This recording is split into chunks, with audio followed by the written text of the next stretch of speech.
Эфирден алықлар вақты студияда Лина Хасеншина. Ғадеттен тыш хәлләр килеп шыға қалса, әлмәтлілерге ышықланыр урын бармы? Бүгінгі үйрәнулер шул сұрауға жауап бере. Қырғалдарларының қопшығы қойшан тула, шираттағы әлмәтлі оқшасынан құлақ қоққан.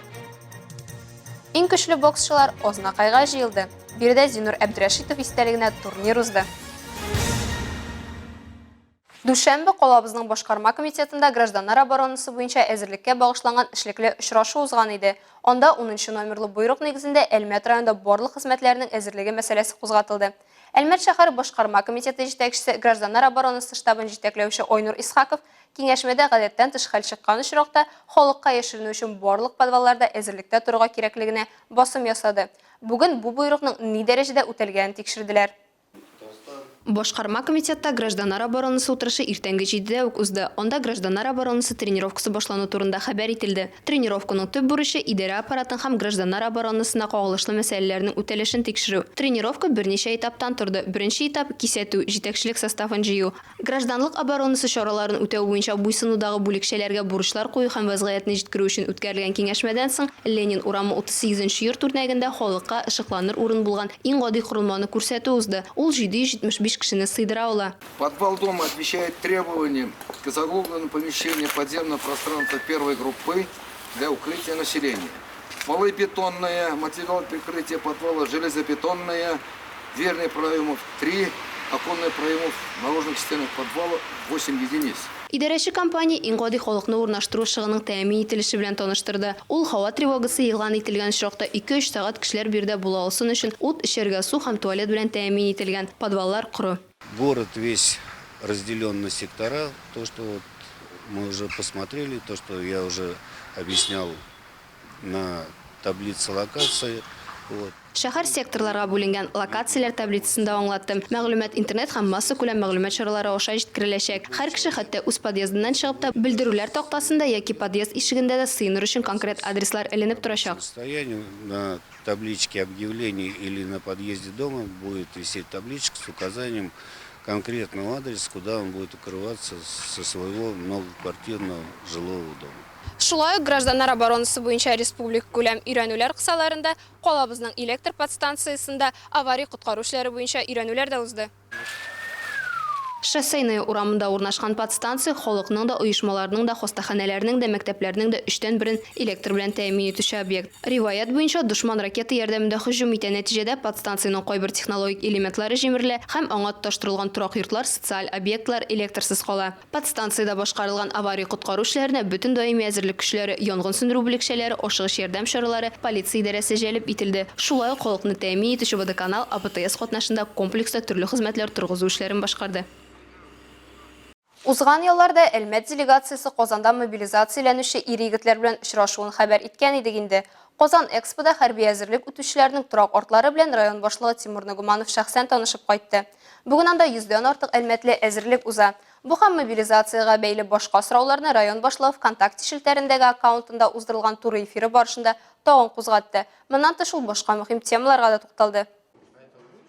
Эфир барышында Тимур Нагуманов мобилизацияга кагылышлы көнкүреш мәсьәләләрен хәл итү буенча махсус штаб эшләвен ассызыклады.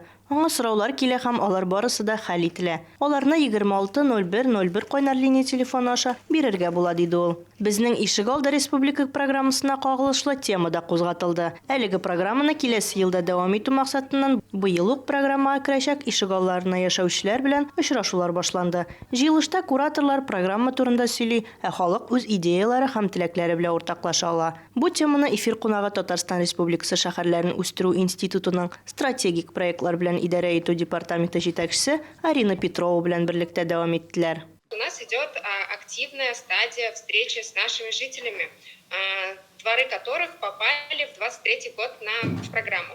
Ишегаллары 2023 ел программасына эләккән халкыбыз белән очрашуның актив стадиясы бара. Бу очрашуларда катнашу бик мөһим. Сезнең программадан көткәннәрегез эшләрнең ахыргы нәтиҗәсе белән туры килсен өчен. После того, как последний бордюрный камень, последний асфальт будет уложен, последнее оборудование будет установлено. Моннан тыш, юлны, тротуарны ремонтлау, яңа балалар һәм спорт җиһазларын урнаштыру, чүп савытлары, эскәмияләр урнаштыру, яктыртуны яхшырту кебек мәҗбүри эш төрләре дә бар. Әлбәттә, проект инде 3 ел тормышка ашырыла. Бу елны аларның санына 70-тән артык ишек алды кергән. Туры эфир барышында Тимур Дмитриевич котлауларга да тукталды. Күптән түгел Әлмәт квантриантлары Техноком курсында призерлар булды. Бу берничә ай дәвам ителгән зур юл, диде ул һәм җиңүчеләргә рәхмәт белдерде. Алия Байрамалова, яңалыклар вакыты, Луч Әлмәт телекомпаниясе. Ихтибарлы булыгыз, мошенниклар. Аларның психологиясы бик гади, корбанны акчасын үз теләге белән бирүне ышандырырга кирәк. Киләсе очракта да шулай килеп чыга. Гориза бирүче 39 яшьлек Әлмәтле сүзләренчә, аңа ашыгыч рәвештә акча кирәк була.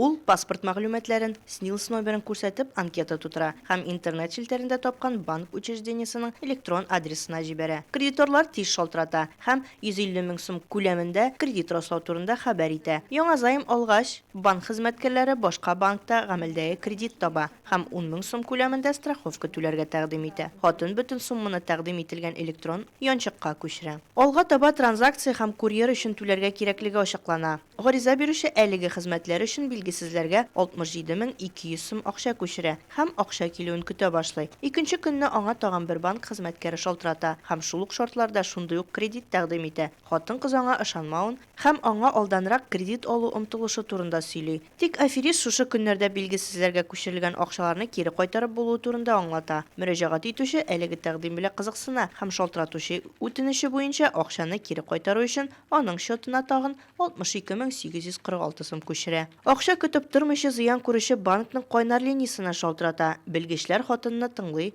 һәм банкка күчергән акчаларын гына түгел, иң отышлы шартларда кредит бирергә вәгъдә итә. Хатын 2 көн акчасын көткәннән соң алдаганнарын аңлый. Китерелгән зыян 140 мең сумнан артып китә. Хәзерге вакытта җинаять эше кузгатылган, тикшерү бара. Әлмәт районы буенча эчке эшләр бүлеге матбугат хезмәте материаллары буенча Алия Байрамалова, яңалыклар вакыты, Луч Әлмәт телекомпаниясе.